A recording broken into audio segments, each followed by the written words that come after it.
दोस्तों, अभी तक हम लोग लक्ष्मीकांत में आर्टिकल 18 तक हमने पढ़ लिया है। हमने आर्टिकल 12, 13, 14, 15, 16 और 17, 18 तक हमने कंप्लीट किया हुआ था, जिसमें फंडामेंटल राइट है, मूल अधिकार है। और मूल अधिकार का जो पार्ट था 12 से 18 वो फिनिश है। अब हमको पढ़ना है स्वतंत्रता का अधिकार। जो हमारे संविधान में स्वतंत्रता, एक फ्रीडम की बात की गई है कि हमारे देश के जितने भी नागरिक हैं उनको क्या क्या अधिकार हमारा संविधान दिया हुआ है। उस अधिकार को हम समझने की कोशिश करेंगे। आखिर स्वतंत्रता, जब संविधान हमें स्वतंत्र रहने की बात करती है तो किस प्रकार की स्वतंत्रता की बात करती है? क्या हम किसी को अपने बस में कंट्रोल कर लें? या स्वतंत्रता का ये मतलब नहीं है ना कि किसी की हम स्वतंत्रता छीन लें। ये सारी बातों को हम समझेंगे। और आर्टिकल 19 से शुरुआत करते हैं। इसमें आर्टिकल 19, 20, 21, 22, 23 हम लोग देखने वाले हैं स्वतंत्रता का अधिकार। आर्टिकल 19 से लेकर आर्टिकल 24 तक हम देखेंगे स्वतंत्रता का अधिकार, फिर धार्मिक अधिकारों के बारे में हम समझेंगे। लेकिन आज हम लोग आर्टिकल 19 से ही समझने वाले हैं कि आखिर आर्टिकल 19 में क्या लिखा गया है। और देखने को मिलता है कि जब जब हमारे देश में कंट्रोवर्सी होती है या किसी भी मुद्दे पर बात होता है तो हमेशा आता है कि नागरिक अधिकार, वाक एवं अभिव्यक्ति की स्वतंत्रता, मतलब हमें हमें बोलने की आज़ादी है कि नहीं है। क्या हमें सब हमारा संविधान ने हमें बोलने की आज़ादी दिया है? अगर हमारा संविधान हमें बोलने की आज़ादी दिया है तो सरकार हमें इस आज़ादी पर प्रतिबंध क्यों लगाती है? बार बार देखने को मिलता है कि प्रेस वालों को खरीद लिया जाता है, बार बार देखने को मिलता है कि प्रिंट मीडिया पर प्रतिबंध लगाया जाता है। तमाम ऐसे न्यूज़ चैनल है जिसको बंद करा दिया गया क्योंकि वो सरकार के खिलाफ बोलते थे। क्या हमारा संविधान की जो मूल भावनाएं हैं वो क्या आहत नहीं हो रही हैं? क्या आपको लगता है कि सरकार जो बार बार फेसबुक, इंस्टाग्राम से सोशल मीडिया प्लेटफॉर्म पे जो लोग अपने कंटेंट डालते हैं उस पर प्रतिबंध लगाती है कि तुम ऐसे नहीं लिख सकते? क्या हमारा आर्टिकल 19 का उल्लंघन हो रहा है कि नहीं? इन तमाम सवालों का जवाब आर्टिकल 19 में छिपा हुआ है। आर्टिकल 19 कहता है कि वाक्य एवं अभिव्यक्ति की स्वतंत्रता, मतलब हमें वाक्य, सारी हम बिंदुओं को विस्तार से समझेंगे। पहले एक एक लाइन में समझ लीजिए। वाक्य एवं अभिव्यक्ति का मतलब होता है बोलने की आजादी, यहीं से निकलता है बोलने की आजादी, इसको कहते हैं वाक्य एवं अभिव्यक्ति की स्वतंत्रता। शांतिपूर्ण, शांतिपूर्वक और निरायुध सम्मेलन का अधिकार, मतलब आप सम्मेलन कर सकते हैं, सम्मेलन का अधिकार। तीसरा हमने कहा है संघ बनाने और सहकारिता समिति बनाने का अधिकार। चौथा है भारत के राज्य क्षेत्र में श्रोता और आबद्ध संचरण का अधिकार। पांचवें में भारत के राज्य क्षेत्र में किसी भाग में निर्बाध घूमने और बस जाने का अधिकार। छठा में है कोई भी वृत्ति, व्यापार, कारोबार करने का अधिकार। देखिए हमारे संविधान में कुल मिलाकर बात यह है कि हमारे संविधान में जो अधिकार दिए गए हैं आप लोगों को, जो 6 अधिकार है फंडामेंटल राइट का, जो आर्टिकल 19 में 6 अधिकार है, इनमें संशोधन भी किया गया। इनमें सिर्फ सिर्फ अधिकार तो मिले हैं लेकिन कुछ अधिकारों को संशोधित किया गया। जैसे आर्टिकल 19 में जो 7वां अधिकार था उसका नाम था संपत्ति का अधिकार। इस संपत्ति का अधिकार संविधान ने डाल दिया, लेकिन इसकी वजह से कंट्रोवर्सी पैदा होगी। आखिर अब सरकार को मान लीजिए सड़क बनानी है और सड़क बनाने के लिए किसान से जमीन मांग रही है। आज किसान बोल रहा है कि मेरा संपत्ति है, मैं तुम्हें नहीं दूंगा। उस स्थिति में, उस सिचुएशन में सरकार ने क्या किया, संविधान में एक संशोधन लाया और संपत्ति के अधिकार को उन्होंने क्या किया, हटाकर एक कानूनी अधिकार बना दिया। कहा कि नहीं, एक फंडामेंटल राइट नहीं, कानूनी। जो 44वां संविधान संशोधन 1978 में किया गया था, अधिनियम के तहत समाप्त कर दिया गया। कहा गया इन 6 अधिकारों की रक्षा केवल राज्य के खिलाफ, मतलब जो अधिकार है ना, हमारे जो 6 अधिकार दिए गए राज्य के खिलाफ दिए गए हैं, किसी निजी व्यक्ति के नहीं है। जो हमारे फंडामेंटल राइट 19 में जो 6 अधिकार है वो राज्य के खिलाफ है, किसी निजी मामले के नहीं है। कोई आप इनके लिए किसी निजी मामले दायर नहीं कर सकते, राज्य के खिलाफ दिया नागरिक सुरक्षा। इसलिए इसको क्या बोलते हैं, इसको नेगेटिव अधिकार बोलते हैं। इसको नेगेटिव क्यों बोलते हैं? क्योंकि हमारे देश में जो जनता द्वारा चुना गई सरकार है उस सरकार के खिलाफ में काम करता है, इसलिए इसको नेगेटिव थिंग कहा जाता है।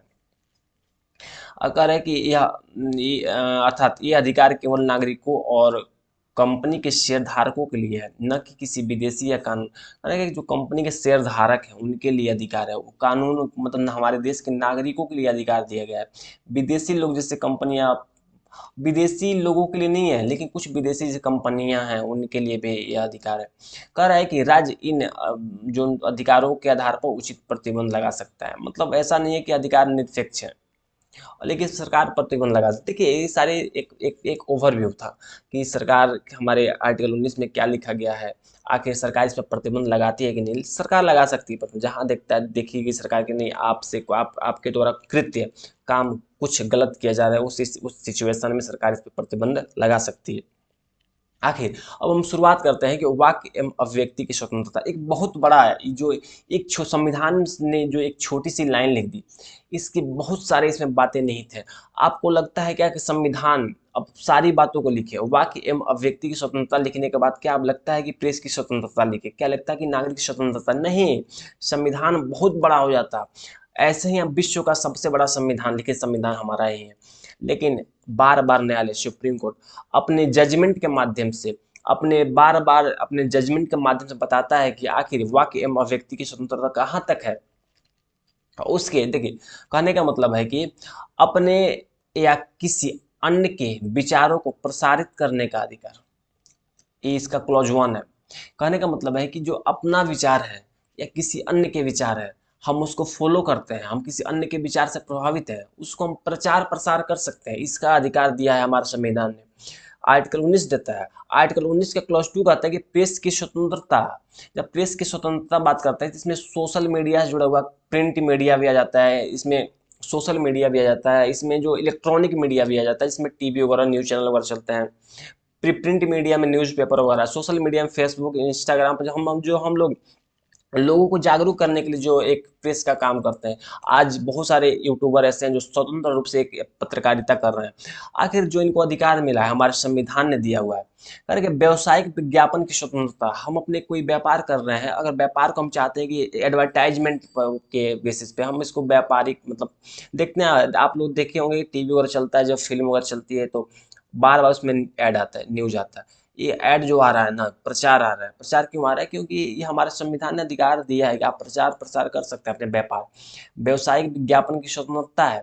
फोन टैपिंग के विरुद्ध अधिकार, हमारे संविधान का आर्टिकल 19 कहता है कि आपका जो कॉल पे आप किसी से बात कर रहे हैं, अगर सरकार उसको टैप कर रही है, सुनना चाहती है आप किससे बात कर रहे हैं, अगर आपके प्राइवेसी का उल्लंघन, एक केस आया 1900 सॉरी 2017 में, केस आया केएस पुत्ता स्वामी केस, केएस केएस पुत्ता स्वामी केस है। इस केस में उन्होंने फंडामेंटल, उसमें प्राइवेसी को, निजता को उन्होंने क्या किया, एक फंडामेंटल राइट बना दिया, मूल अधिकार बना दिया। वैसा है, अगर कोई फोन आपका टैप कर रहा है, इसका मतलब आपका निजी बातें सुनना चाहता है, सरकार है, कौन टैप करके? सरकार करेगी। अगर सरकार फोन टैप करके हमारी निजी बात सुनना चाहती है, सरकार क्यों निजी बातें सुनना चाहती है, और हमारी प्राइवेसी हो गया, तो इसके खिलाफ भी हम जा सकते हैं, इसमें दिया गया है। करेक्ट, क्लॉज 5 कहता है कि प्रसारित करने का अधिकार, अर्थात सरकार का इलेक्ट्रॉनिक मीडिया पर एक अधिकार नहीं है। यहाँ पे बाद में इसको क्लॉज सरकार ने किया कि अर्थात इलेक्ट्रॉनिक मीडिया, इलेक्ट्रॉनिक मीडिया का कहने का मतलब है कि सरकार जो न्यूज वगैरह, जैसे आज तक आप लोग देखते हैं ना, आप चाहे आज तक का चैनल देखे होंगे, इंडिया टीवी वगैरह, बहुत सारे न्यूज, डीडी, बीबीसी न्यूज, बहुत सारी न्यूज क्या है, एक इलेक्ट्रॉनिक मीडिया है। इन पे किसी सरकार का एक अधिकार नहीं है, स्वतंत्र रूप से काम करते हैं, इस पे कोई कंट्रोल इसको नहीं कर सकता। ये दिया गया हमारा आर्टिकल 19 के कहता है।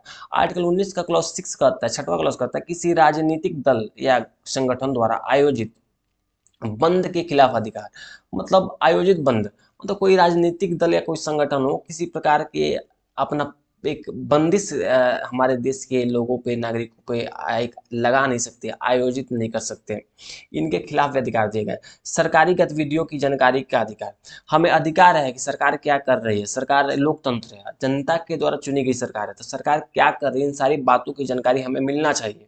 इसका अधिकार कौन देता है? तो आर्टिकल 19 देता है। तरह के शांति का अधिकार, हम थोड़ा सा शांत माहौल में जीना चाहते हैं, हम शोर शराबा नहीं करते हैं, हम नहीं चाहते